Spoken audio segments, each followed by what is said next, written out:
Welcome to Bits and Bytes. This episode is about how to use the computer to make pictures. Not just pictures for the artist, but pictures that can be useful for businessmen or scientists or teachers. We'll also look into the meaning of terms such as high and low resolution and find out what a pixel is and what the difference is between a TV set and a computer monitor. We'll start by looking at the simplest possible way of putting a picture on a computer screen. But I've already done some computer graphics in a sense, haven't I? When I used logo in an earlier episode to draw a square and make it rotate. Yes, but let's go back to fundamentals now. Start at a really elementary level. For example, some of the microcomputers already have pictures on their keys. Look at the PET keyboard. It has a lot of extra graphic symbols.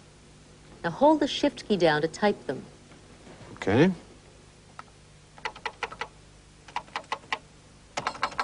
Oh, yeah.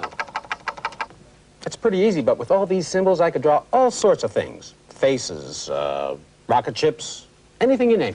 And this is exactly how all the graphics for programs on the PET are produced, by designing a picture with these symbols and then incorporating that picture into a program. But the Apple, it doesn't seem to have any of these extra symbols. No, many computers don't. In fact, among the most popular ones, only the Commodore machines have special graphic symbols. But how do I make pictures on the Apple, for instance? Well, most of the micros have certain commands as part of their basic programming language to help you to produce pictures. I'll show you. Type a program line number on the Apple. All right. And now GR to tell the computer that you're going into the graphics mode. And return. Return. Second line, 20. Color equals. Equals what? Well, right now you have a choice of 16 different colors. They're numbered from 0 to 15. If you type 13, you get yellow. I don't have anything yet.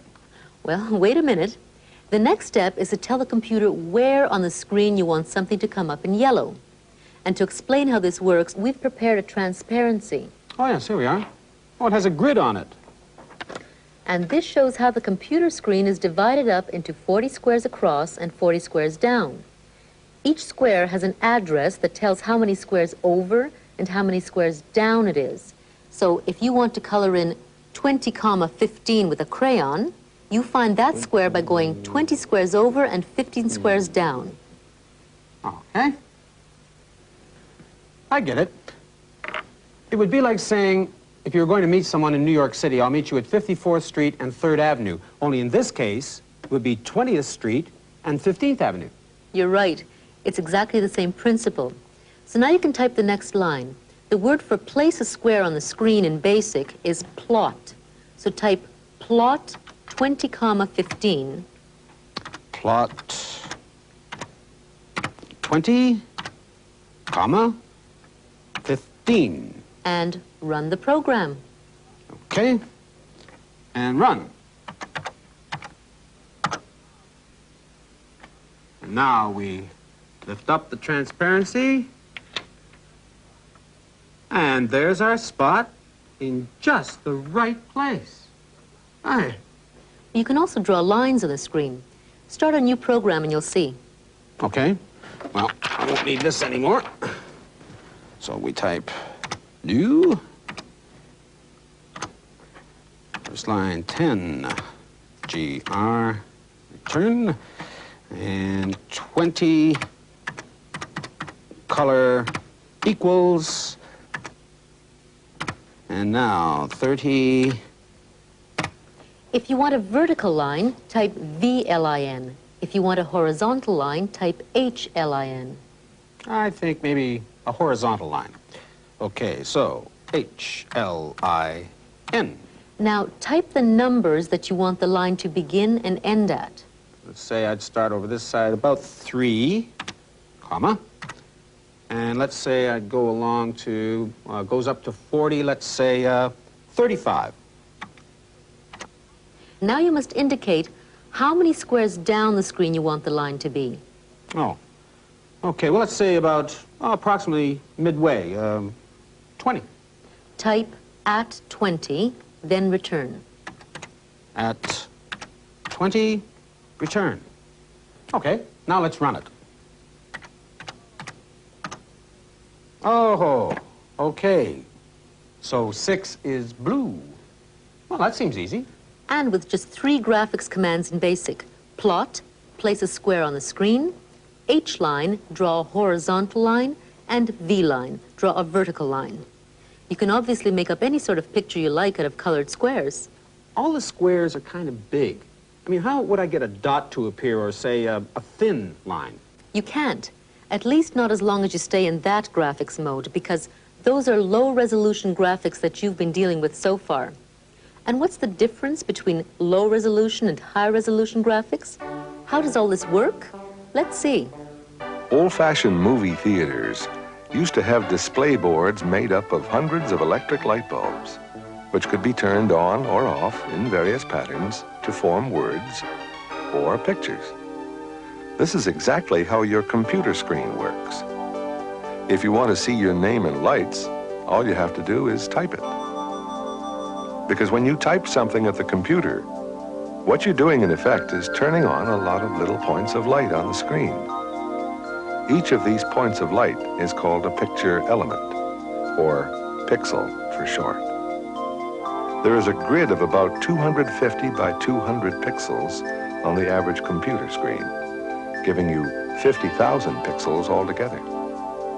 Now, there are 2 different methods by which the computer can transform what you type into corresponding patterns of pixels on the screen.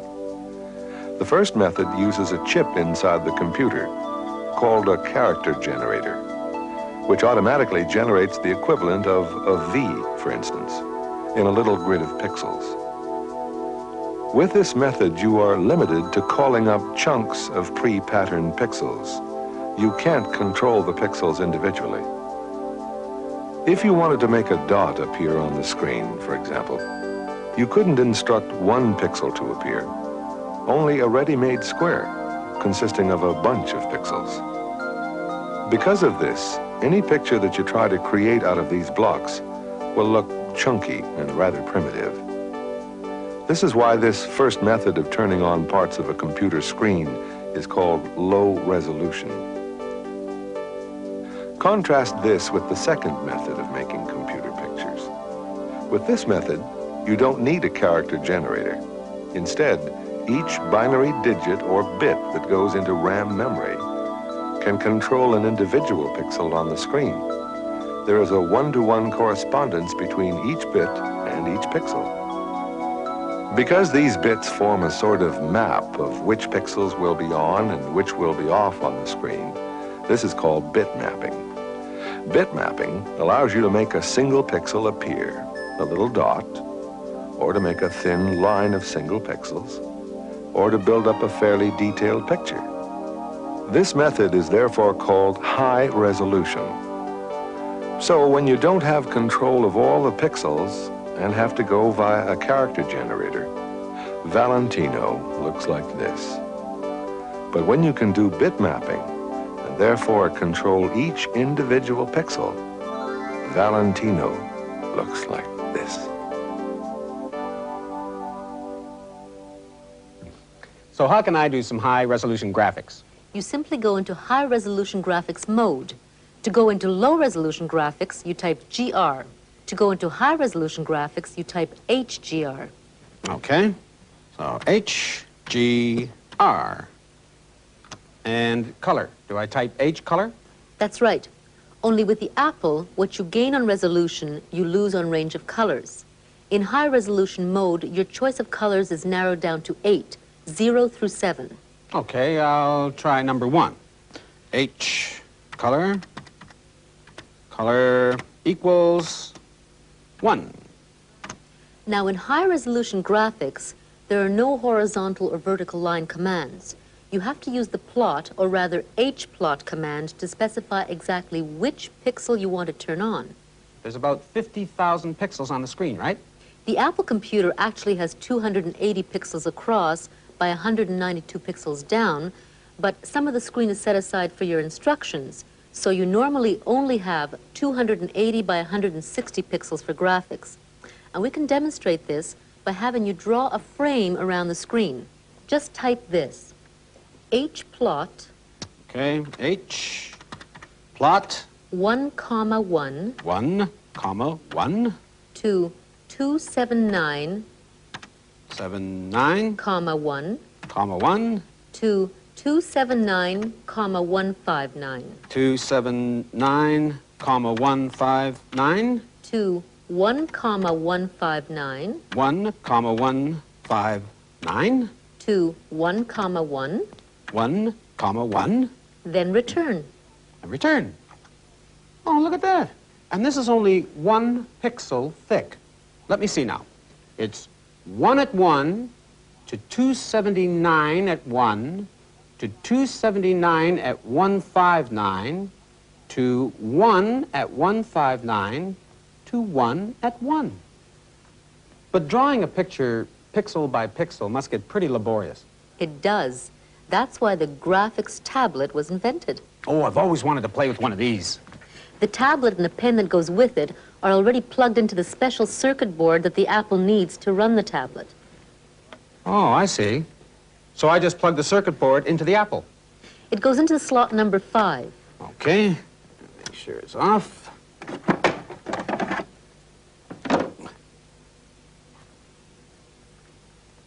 we go. 1, 2, 3, 4. Now you have to tell the computer how to draw pictures with the graphics tablet. There's a ready-made program that does this that comes with the tablet. Oh, yes, that must be this here. Here we go. Graphics tablet software. Okay.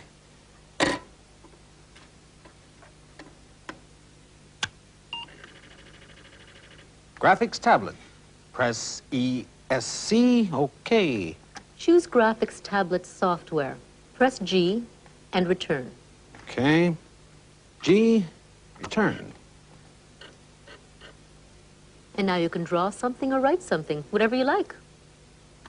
All right, let's see. Oh, the cursor follows the movement of the pen. That's it. And as soon as you press down with the pen, you'll start drawing. Oh, this is much easier than plotting every pixel. Isn't it? The graphics tablet corresponds exactly to the screen. It's divided into the same number of pixels, 280 by 192. So I'm actually lighting up a trail of pixels as I move the pen. That's right. Now, how do I get rid of my picture? Do you see the row of squares at the top of the tablet? Ah, yes, here we are. Clear. Abracadabra. Now, this is high-resolution graphics, so there are 8 colors available on the Apple. If you want to see them, touch the pen color square. Oh, yes, here we are. Okay, let's try orange. It's much easier than doing it by numbers, isn't it? You know, I find it very difficult, though, to draw a straight line. All right. Clear the screen, then press the pen down in the line square. Now, all you have to do is make 2 dots to mark the ends of your line, and the computer will join the dots together. Oh, that's too easy. It can get even easier. Clear the screen. Can I do just one more? Okay, clear. Now, pen color white. Pen color. Okay, get the cursor over there and... Touch the square marked frame. Any 2 dots you make on the screen will form the diagonal corners of a rectangle. Look at that. Hey, you know, this would be great, especially for lazy artists. If you want a solid box, just touch the square marked box and make 2 dots again. Wait a minute. No, I'll change the background color first. Let's see. Okay, let's try. That's a pretty blue. And we'll go orange. I'll make my box. Oh, that's beautiful. I'll make a couple of them. Look at that. If you'd like to save your work of art on the disk, simply touch the Save square. That's amazing. So I could draw all sorts of pictures on this tablet and save them all on disks. Well, it's easy enough. You might call it the ultimate in doodling pads. But is it art? I mean, could computer graphics be really useful to an artist?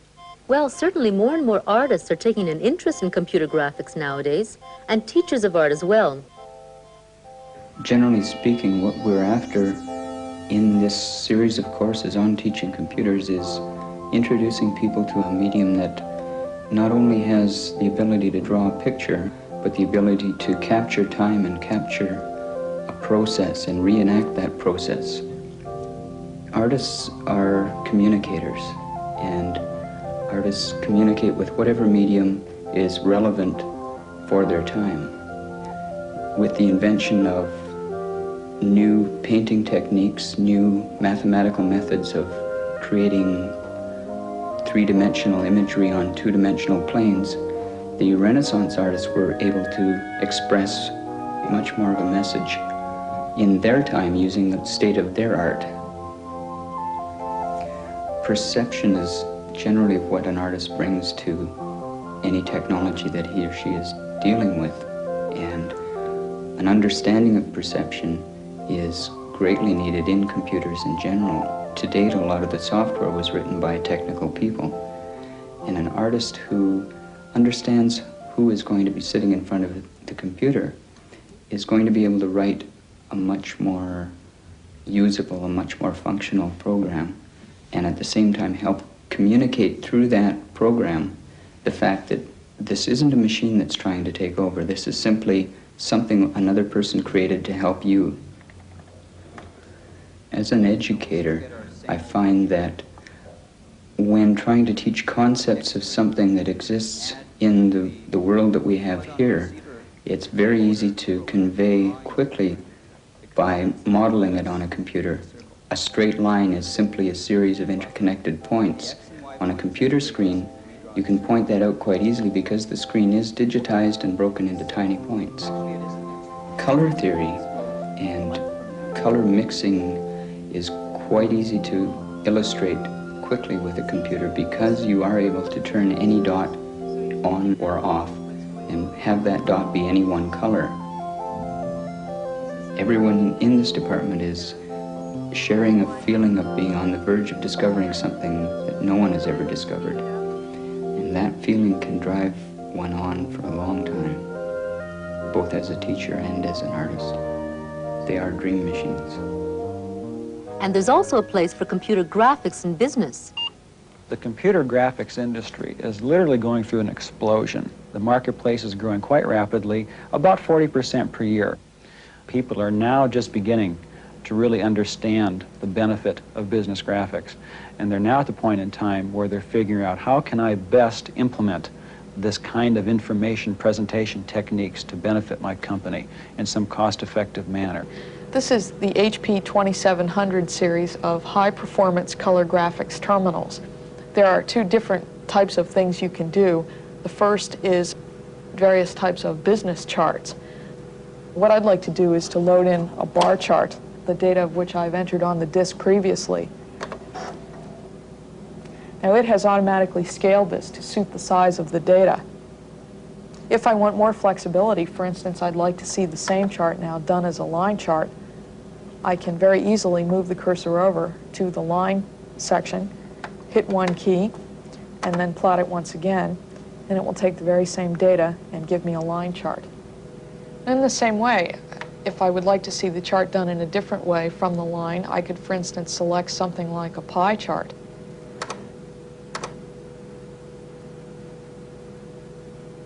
And hit a key called color. And what this brings up is a palette of 16 colors. If I don't like the red in that section of the pie and I'd like to swap it with yellow, I can indicate that I'd like to swap two colors, and when I move down to the yellow then, hit the swap key once again and it substitutes yellow in for red. If I'd like to operate on the purple, I can do a number of things to change the color interactively. Here I have three keys called red, green, and blue, and what I can do is to operate on the red portion, and by spinning the thumb wheel I can take red out of the picture. Or I can add more red all the way over, changes it to a pink. Now if you're more of an artist and you understand hue, saturation, and lightness, you can look at changing colors in the very same way, just with a different type of device. If you decide to use the hue, it works very much running you through the spectrum. If you work on the saturation, well, it makes it more of a pastel look. You can see that it's changing it a bit. Or the lightness, if you take the lightness out, it will just make it a darker portion of the pie. The terminal has 4,096 colors, so you have a lot of flexibility in color. At Hewlett-Packard, we are trying to make business graphics so useful and so easy to use that an individual ought to be able to walk up to a device and generate handsome-looking bar charts and pie charts, and for that you don't have to know how to be a programmer. So the computer really makes nonsense of our conventional ways of categorizing things. Art here, science there, business here. They all seem to merge into one. That's right. Computer graphics in particular cut right across the usual boundaries. Just about anybody can make use of them. Now, what kind of charts and graphs could I produce on a small personal computer? There are graphics packages for businessmen and mathematicians that are designed to help you draw bar charts and pie graphs and all that sort of thing. There's one very simple package for the Atari called Graphit. Bar and pie graphing program, main menu, bar charts, pie graphs. Okay, let's try bar charts, B. Enter title. Title. Well, let's suppose you want to make a chart of your company's sales each month. So the title could be monthly sales.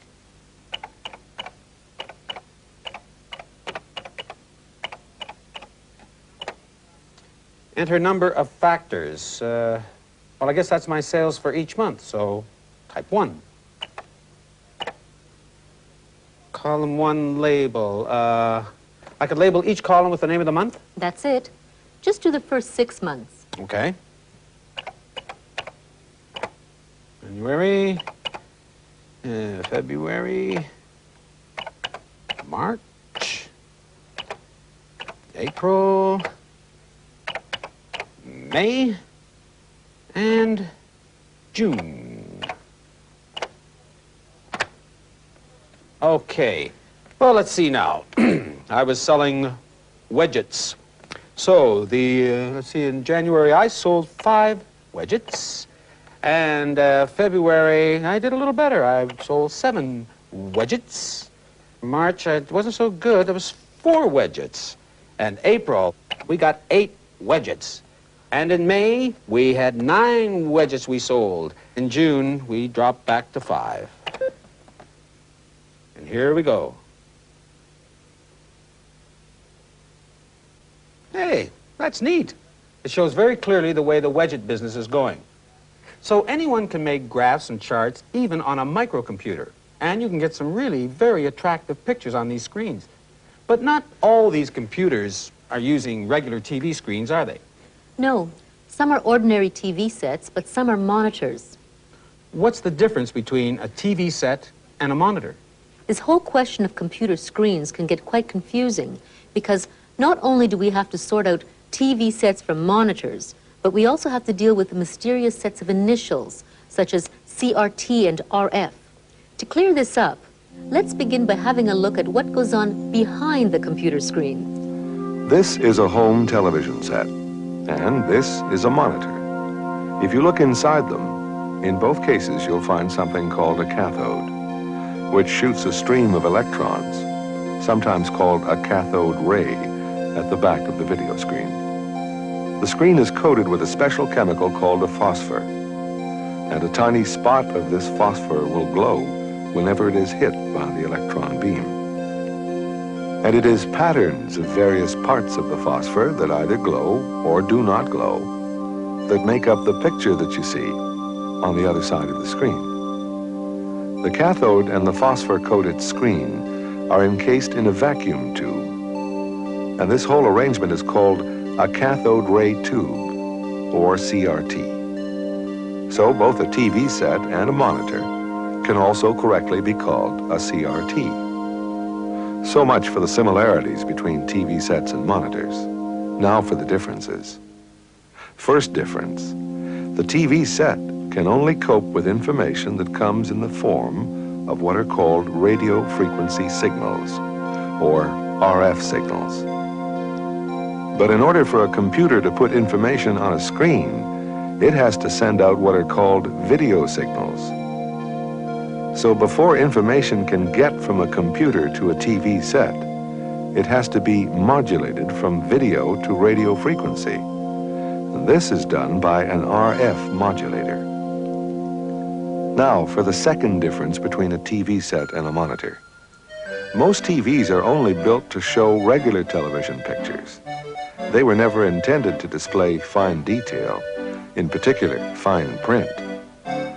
Although the screen of a TV set may well contain as many pixels as the screen of a monitor, the TV set is simply not designed to turn these pixels on and off as precisely and as rapidly as a monitor is.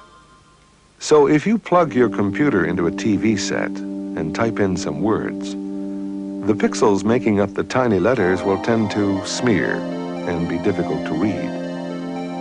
Whereas if you plug your computer into a monitor with its very precise and rapid control of individual pixels, what you type will be very crisp and clear. That is why, if you have a choice, you should make sure that the CRT into which you plug your computer is a monitor rather than a TV set. But do I have a choice with all these computers? Well, most of them give you the option of using a TV set or monitor, but certain computers are really designed for monitors only. For example, the IBM and the Xerox. And of course, with the PET and the TRS-80 Model 3, the monitor is built in, so you don't need to worry about it. And with the Atari, I see I was using a TV set. And with the Apple, a monitor. Is that why the graphics look so good? That's right. And that's the end of our brief look at computer graphics. In our next episode, we'll learn how to make music on the computer.